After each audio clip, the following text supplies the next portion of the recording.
Hola, buenas noches, bienvenidos a nuestra charla virtual.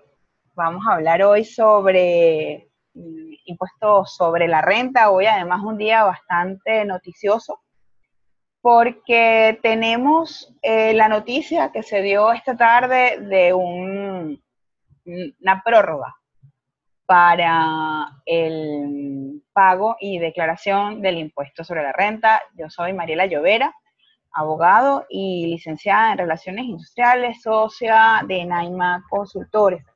Para las preguntas vamos a tener a Sergio Caicedo moderando todas las preguntas de ustedes. Les va a compartir enlaces y bueno, vamos, esta va a ser la dinámica. Son las 8 de la noche ahorita en Venezuela. Veo cómo se van uniendo más personas. Pues para mí es un placer y un honor contar con ustedes aquí en el chat. Hemos silenciado los micrófonos para facilitar que pues me puedan escuchar y puedan disfrutar de la presentación. Esta presentación va a tener una duración máxima de 40 minutos. Bueno, estoy viendo que se están conectando todos. Yo les voy a dar un chancecito de que se acomoden. Qué lindo verlos poniendo sus cámaras y poniéndose a punto. Estamos todos en pijama y en ropa de casa, pero bueno, también esa es la idea. Están viendo atrás el tablero de trabajo de Naima, donde se crean muchas de las cosas que ustedes después ven en nuestra página web. Entonces, bueno, ya estamos en la hora. Los que vayan llegando, pues se irán sumando y se irán uniendo a la conversación. Gracias, Raquel, Amanda, Noris, Hernando, Jesús, Jonel, Eliana, Nancy, Yamilet y por supuesto Sergio por estar aquí en este momento. Yo me imagino que bueno, que nos iremos sumando más a esta conversación. Vamos a hablar un poquito del impuesto sobre la renta. Yo les voy a ir pasando una presentación cortita en las palabras más sencillas posibles, porque aquí tengo un par de amigos médicos que no son tributaristas y también tenemos a unos amigos coach, y la idea es que esta conversación sea lo más potable, comprensible y agradable para todos los que estamos. Entonces, bueno, yo les voy a poner una presentación ahorita bastante sencilla. Les voy a compartir mi pantalla y estamos listos para la presentación. Vamos a hablar de una declaración de impuestos sobre la renta. Vamos a hablar de personas naturales específicamente, porque era lo que habíamos planeado al inicio de esta mañana, antes de que nos llegara la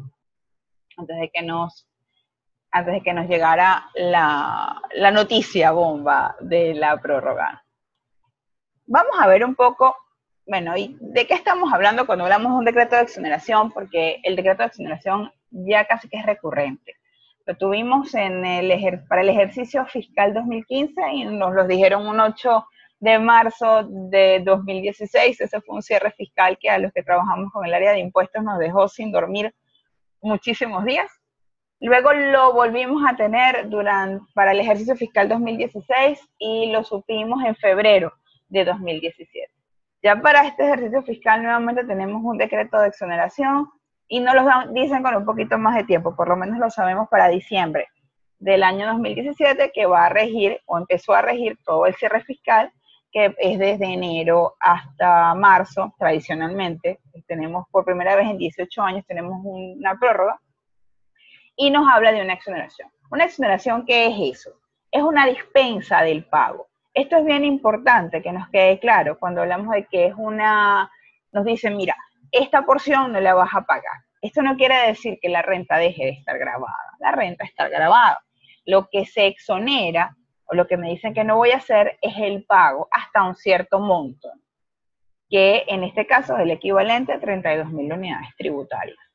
La unidad tributaria de referencia va a ser 300 bolívares, que es la que estuvo vigente por más de 183 días durante el ejercicio fiscal 2017. 300 bolívares, ahorita no, creo que lo único que podemos comprar con 300 bolívares es un tanque de gasolina súper barata de Venezuela.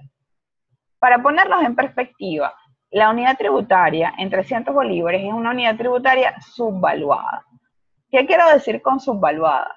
Que su valor realmente no es acorde con lo que debería valer. ¿Cuánto debería valer la unidad tributaria? Puede ser una pregunta que nos dé una larga discusión tributaria, pero básicamente para el año 2017 la unidad tributaria debió estar en el orden de los 8.000 bolívares. Eso no fue lo que pasó. Cuando nos pasa esto, tenemos esta distorsión, ocurre que todos tributamos de más, pagamos impuestos en exceso. En el caso de las personas jurídicas, en las empresas, no hay corrección. Pero en el caso de las personas naturales, estos decretos de exoneración tienen a ser una extraña corrección o, como decía mi profesor de impuestos, un remedio de remedio. Porque parece un remedio, pero la verdad es que no funciona tan así, porque la mayoría de las personas, ya sea que trabajen por honorarios o que sean asalariados, tributaron porque sus clientes o sus empleadores les retuvieron impuestos durante el ejercicio fiscal. Entonces, aclarado eso de que no es tan maravilloso la exoneración como la pintan, porque ya pagamos, lo que quiero que nos quede claro es que lo que está exonerado es el pago de la obligación tributaria. Ahora, ¿a quiénes se les exonera ese pago? Ese pago se les exonera a las personas naturales, o sea, a ustedes y a mí. A las empresas no. Este pago que se exonera a las personas naturales tiene unas condiciones. ¿Y cuáles son las condiciones? La primera condición es que tienes que estar viviendo en el país. Quiere decir que para los venezolanos que tienen más de 183 días fuera de Venezuela, no aplica el decreto de exoneración. ¿Cuál es la otra condición para aprovechar el decreto de exoneración? Que este pago ocurra para la porción de enriquecimiento neto anual que supera el monto en bolívares. Esto es como un poco enredado, pero se los voy a explicar sencillo. Todo lo que nosotros hayamos ganado, que sea superior a 9.600.000 bolívares, todo el enriquecimiento que supere a eso, sobre eso vamos a pagar impuestos. ¿A qué tasa? 34%. ¿Por qué? Porque lo que está exonerado es el pago del tributo, pero no la renta. Esto es como un poco slang tributario, pero para los que no trabajan con el tema de tributos, lo que quisiera que les quede claro es que por toda porción de dinero que ustedes hayan ganado durante el año 2017, que sea mayor a 9.600.000 bolívares, ustedes van a estar obligados a pagar impuestos. Eso tiene unas deducciones, tiene unos desgravámenes que tienen que ver, por supuesto, con su asesor tributario, pero básicamente, como para que nos quede claro, esta porción va a ser, pues todo lo que tenga yo ganado superior a 9.600.000 bolívares va a estar exonerado. Ahora, ¿cuál otra condición tenemos? Que esos enriquecimientos sean obtenidos durante el ejercicio fiscal. ¿Cuál es el ejercicio fiscal? El ejercicio fiscal 2017. Para los que están aquí y nos están escuchando, que son trabajadores asalariados, esto, en palabras sencillas, significa que para lo que ustedes ganen durante este año 2018, no hay decreto de exoneración. Si tienen que hacer su ARI, actualizar sus ARI porque están bajo relación de dependencia, no pueden considerar la exoneración a los fines de hacer su estimación de ingresos. Si la consideran, su empleador está en la obligación de corregir ese ARI y lo va a hacer y determinar por sí mismo el porcentaje a retener. Por ello es importante que esta información, que a veces esta información tributaria no la manejamos todos, pero es importante que conozcamos esta información tributaria. ¿Por qué?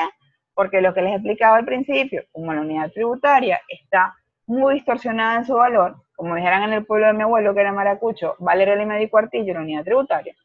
Entonces, va a hacer que crezca la base de contribuyentes y un montón de personas que antes no tenían por qué ocuparse ni preocuparse por el impuesto sobre la renta, ahorita sí tengan que hacerlo. El otro requisito para disfrutar de la exoneración es que la declaración se presente en el lapso establecido en las normas tributarias. ¿Cuál es el lapso establecido en las normas tributarias? Entre el 1 de enero y el 31 de marzo de 2018. antes de que nos vinieran con la prórroga, quien presentara la declaración fuera del lapso iba a perder el beneficio de exoneración. Más adelante, en esta presentación, vamos a ver qué dice el borrador de la providencia de la prórroga, porque afortunadamente, gracias a nuestros buenos amigos tributaristas, nuestro buen amigo el licenciado Armando Morón del Zulia, tenemos el borrador de la prórroga, que es muy interesante analizarlo a los efectos de este punto en particular, que quien presente fuera del plazo establecido va a perder la exoneración. Ok. Entonces, bueno, ya tenemos más o menos claro eso. Ahora, ¿quién está obligado a declarar impuestos sobre la renta? Si es una persona no asalariada, tiene que estar residente en Venezuela, tiene que ser una persona natural, que ha tenido un enriquecimiento superior a 300.000 bolívares. ¿Quién ganó más de 300.000 bolívares el año pasado? Todos ganamos más de 300.000 bolívares el año pasado. Esto, pues, a los efectos de una persona que está no asalariada, hay que restar los ingresos brutos, los costos de venta, las deducciones y la PIS fiscal. Esto es un tema técnico, pero lo que yo quiero que les quede claro es que toda persona que haya ganado más de 300.000 bolívares el año pasado o haya tenido ingresos brutos superiores a 450.000 bolívares durante el año pasado, está obligada a declarar impuestos sobre la renta. Por efecto de la superinflación o de la hiperinflación o de la multiinflación, como dice Pedro Pacheco de Pricewaterhouse, que tenemos en el país, cualquier persona obtuvo ingresos mayores a 300.000 unidades tributarias. Vean cómo se van combinando cosas, cómo se van combinando conceptos como el de la inflación, que lo tenemos bastante claro todos, con conceptos tributarios como la distorsión del valor de la unidad tributaria. Entonces, esta mezcla es una mezcla de gasolina con gasolina que nos pone pues a todos a tributar y hace que todos realmente necesitemos esta información en nuestro día a día.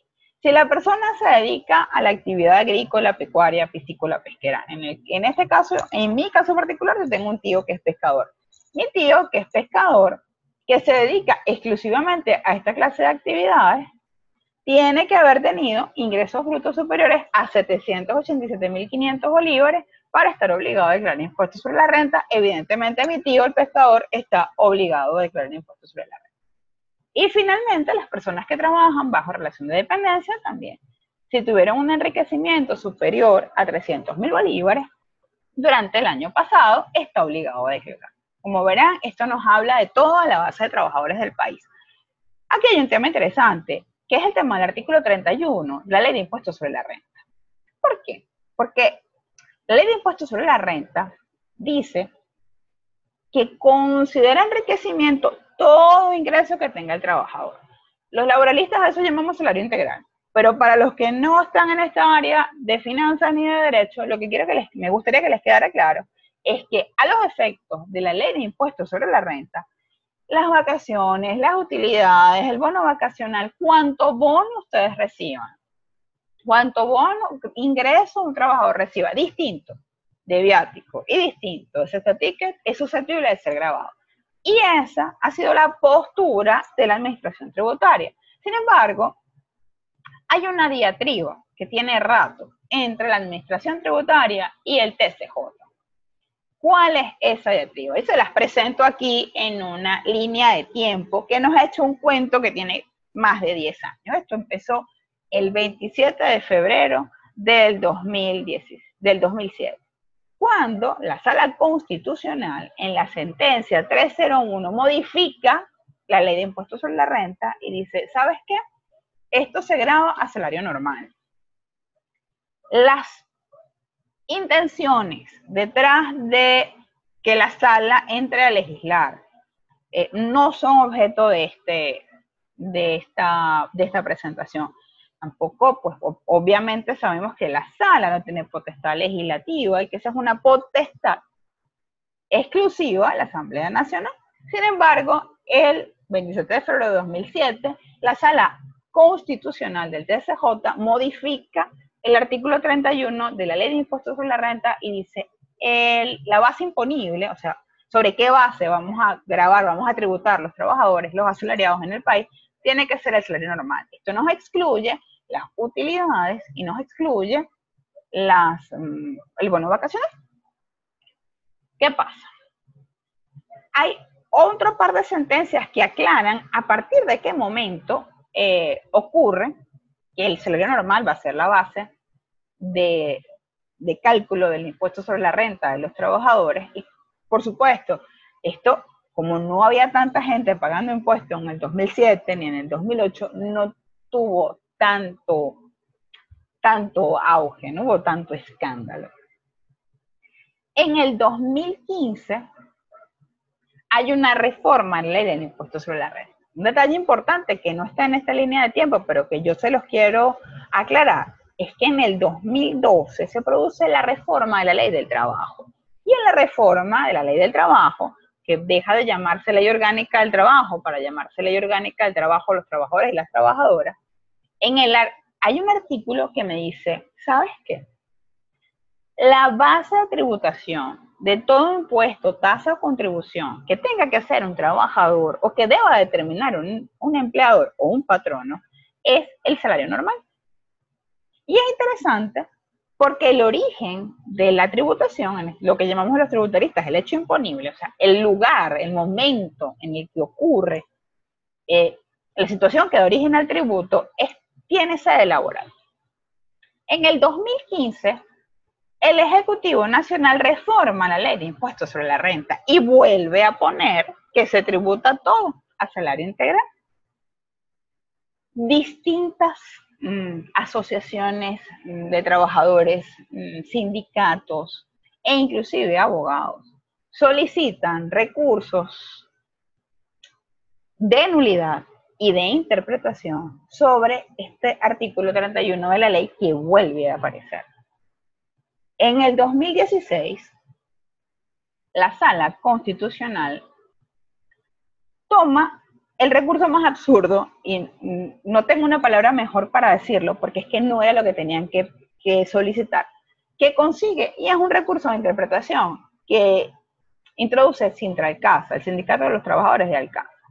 Lo declara inadmisible, lógicamente, porque no es lo que tenían que solicitar, y lo que hace es que reitera el criterio que tiene en la sentencia 301, donde dice, mira, esto se tributa a salario normal. Luego, en el 2016, en agosto de 2016, nuestro buen amigo el doctor Reinaldo Guilarte, y los que siguen a Naima saben que siempre estamos publicando artículos y análisis de sentencias hechos por el doctor Guilarte, introduce un recurso de nulidad. Y en ese recurso de nulidad, ¿qué hace la sala? La sala dice, mira, esto es inadmisible, ¿pero por qué? Porque dice, ya yo dije cuál es el criterio, y el criterio es salario normal. Guilarte hace una solicitud declaratoria. Y la sala la vuelve a declarar inadmisible, porque ya dijo que era salario normal, pero tiene un detalle que es interesante. Y el detalle interesante es que dice, ¿sabes qué? El Ejecutivo incurrió en un vicio de reedición, es decir, hizo algo mal. ¿Y qué fue lo que hizo mal? Volver a poner salario integral como base imponible la ley del impuesto sobre la renta de los trabajadores, cuando ya yo dije que no era, que era de acuerdo al salario normal. Y ya la ley del trabajo dice que es salario normal. ¿Por qué les he hecho este cuento? Pero cuando estén frente a su declaración de impuestos sobre la renta, ustedes tienen que tomar una decisión. ¿Y cuál es la decisión? ¿En base a qué voy a tributar? ¿Qué van a hacer? No soy yo para decirles qué van a hacer. Lo que sí quiero que tengan claro es que la administración tributaria ha mantenido el criterio de que se debe tributar a salario integral. La administración tributaria mantiene ese criterio y entonces, si ustedes van, por ejemplo, a un operativo para que les hagan su declaración, pues posiblemente van a tomar los ingresos que aparecen reflejados en su ARC que les entrega su empleador y les va a decir, esto se tributa a salario integral. Si ustedes van con un asesor tributario, entonces ya ahí van a conversar con él y él les va a decir él o ella, y les van a decir cuál es su criterio. Pero yo creo que lleven esto bastante claro, que hay dos rutas, que las dos rutas podrá decir que son legales, ¿sí? Porque una está basada en la ley, pero la otra está basada en el criterio de la Sala Constitucional. Mi criterio particular es que es salario normal, porque para mí, y esto es el criterio de Mariela Llovera, el hecho imponible, o sea, cuando ocurre la tributación, ocurre en sede laboral. Y en tanto y en cuanto ocurre en sede laboral, pues yo me tengo que regir por lo que dice la Ley Orgánica del Trabajo. Pero sí quería que estuvieran claros de este panorama, que muchísima gente lo desconoce, pero que a los efectos de saber cómo voy a tributar es interesante. ¿Y por qué? Porque el hecho de que la unidad tributaria esté tan distorsionada en su valor hace que los escudos fiscales son cosas que están puestas en la ley que nos protegen, que protegen nuestro enriquecimiento. Esos escudos fiscales están hechos en base a, tienen como referencia la unidad tributaria. ¿Qué pasa? Mezclen superinflación, hiperinflación, mezclan hiperinflación con una unidad tributaria que está distorsionada. Mezclen eso con que no tenemos escudos fiscales, necesitamos tener una estrategia fiscal bien interesante, bien montada, y estas son cosas que hay que tener en conocimiento. Ahora, ¿de dónde viene el enriquecimiento? Bueno, yo les puse aquí un gráfico más o menos interesante, y lo que les hablaba a ustedes de los escudos fiscales, por ejemplo, está por aquí. Esto que yo llamo desgravamen, las rebajas, todas estas cosas están basadas en la unidad tributaria. Entonces, como están basadas en la unidad tributaria, imagínense que el desgravamen único es equivalente, no, yo creo que ya no es equivalente ni a un café, que la rebaja por carga de familia son 10 unidades tributarias, son 3.000 bolívares, no vale nada. Y entonces tenemos que tomar en consideración dos cosas: las retenciones de impuestos sobre la renta que te haya hecho tu empleador y el impuesto pagado en exceso en ejercicios anteriores. Muchos trabajadores ahorita se están encontrando con esto, con que tienen impuesto pagado en exceso en ejercicios anteriores. ¿Por qué? Por efecto de los decretos de exoneración combinados con las retenciones que se les hicieron durante los ejercicios pasados. Estas son cosas que hay que aprovechar, pero ustedes tienen que, pues, tener claro, bueno, de qué estamos hablando. Me extendí un poco en lo de las personas naturales asalariadas, pero realmente creo que es un tema que requiere, la verdad, que la atención de todos, ¿no? En el caso de los no asalariados, vamos a trabajar con nuestros honorarios, con nuestros arrendamientos, con los servicios, con las ventas del sector privado, y ver qué es lo que es normal y necesario para producir la renta. Y ahora vamos a llegar al tema de la prórroga, que esto ocurrió hoy. Tenemos el borrador de la prórroga. Aquí hay algo que yo quiero que noten, y es que en este borrador de la prórroga no se hace referencia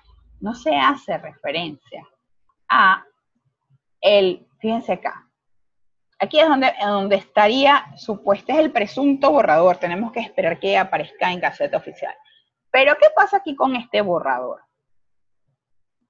Me habla de las personas naturales y jurídicas, o sea que los contribuyentes ordinarios también van a tener el beneficio de la prórroga. Después va y me habla de las porciones del pago de impuestos sobre la renta de las personas naturales que tienen la oportunidad de fraccionar entre su pago y que me va a cambiar las fechas de pago. Me habla de los sujetos pasivos especiales que están por pagar, los que terminan en 6, que eran los que iban quedando pendientes. Y me dice, bueno, las personas que ya han declarado y pagado y optaron por porcionar, también tienen un alargamiento del plazo. ¿Y qué no está aquí? Aquí no está el decreto de exoneración. Entonces pareciera que para aprovechar el decreto de exoneración habría que declarar el 31 de marzo. Pero pareciera, ojo, esto no es oficial, esto es un documento que se filtró y como tenemos que manejarlo así, como documento filtrado, tenemos que esperar que salga en Gaceta. Esperemos que en Gaceta incluyan acá a los beneficiarios del decreto de exoneración. ¿Qué más tenemos aquí? Porque esto también tiene como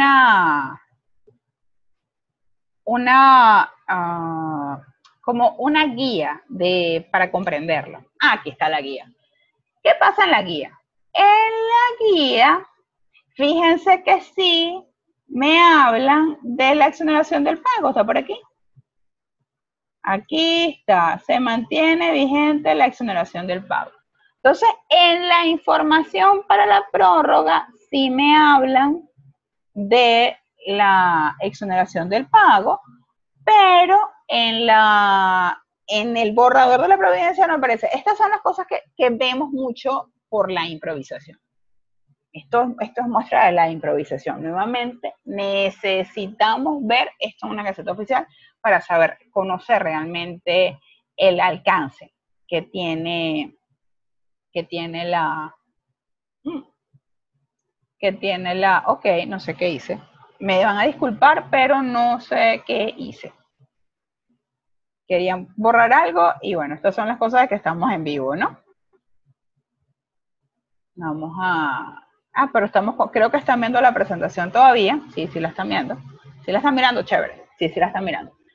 Ok, y lo otro que yo quiero que veamos es el tema de los venezolanos al extranjero. Los venezolanos al extranjero tienen que pagar impuestos sobre la renta. Bueno, depende. Si la persona se acaba de ir del país, quiere decir que pasó más de 183 días en Venezuela durante 2017, sí, tiene que pagar impuestos sobre la renta. Si la persona tiene más tiempo, y ojo, esa persona que se acaba de ir o que pasó más de 183 días en Venezuela durante 2017 y va a pagar su impuesto sobre la renta por distintas razones, esta persona, como es residente, porque tiene más de 183 días o estuvo más de 183 días en el país, tiene derecho a su decreto de exoneración, o sea que se puede bajar los 9.600.000 que están previstos en el decreto. ¿Qué pasa con los venezolanos no residentes en el país, pero que obtuvieron enriquecimientos en Venezuela? Y les voy a poner un ejemplo sencillito. Imagínense, y este es un ejemplo, unos amigos míos no se están conectados, bueno, chévere, tengo unos amigos que viven fuera del país y dejaron en Venezuela una casa vacacional. Esa casa vacacional la alquila la mamá de uno de ellos y con esos alquileres la señora se ayuda. Pero por supuesto, todo sale a nombre de ellos. ¿Qué pasa? Esos son enriquecimientos de fuentes territoriales que se obtuvieron durante el ejercicio fiscal. Sobre esos enriquecimientos, un venezolano que no reside en el país debería declarar impuestos sobre la renta. ¿Lo van a hacer? Bueno, eso ya es muy personal, pero la obligación sí existe. Hay que ver también qué convenios para evitar doble tributación hay con el país donde están residiendo, cuál es su situación fiscal en ese país, son cosas un poquito más delicadas. Pero en todo caso es bueno que esto quede claro. Y también los venezolanos que viven en Venezuela y tienen enriquecimientos de fuente extraterritorial, muchas personas que están saliendo y trabajan un tiempo en República Dominicana, en Colombia, en Panamá y vuelven, deben también declarar esos enriquecimientos obtenidos de fuente extraterritorial.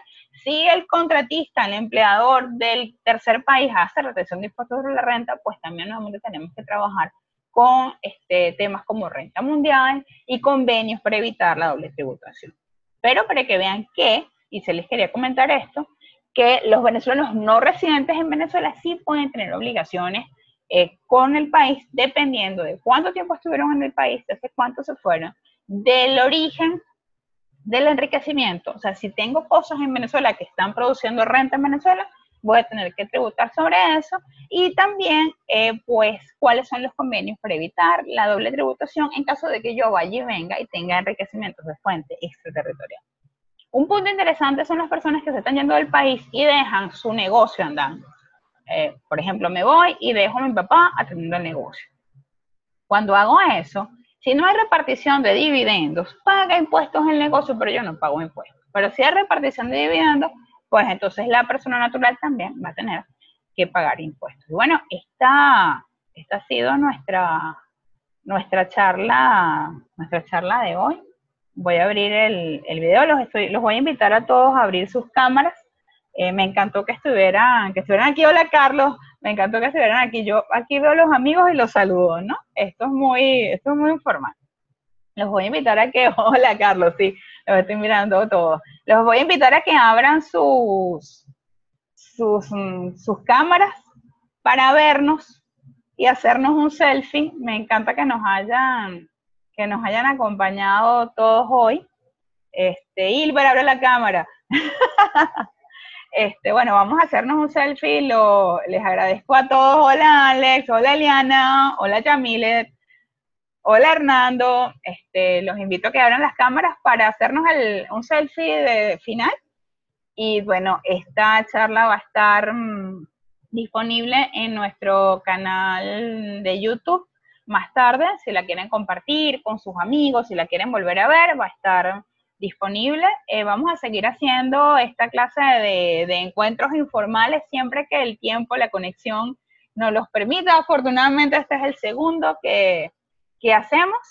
Y bueno, voy a hacer la captura del selfie con los que estamos. Y para todos, infinitamente agradecida que hayan estado aquí. Y pendiente de nuestras redes sociales, estamos en Instagram, en Twitter. En Instagram somos Naima Consultores. En Facebook también somos Naima Consultores. En YouTube también somos Naima Consultores.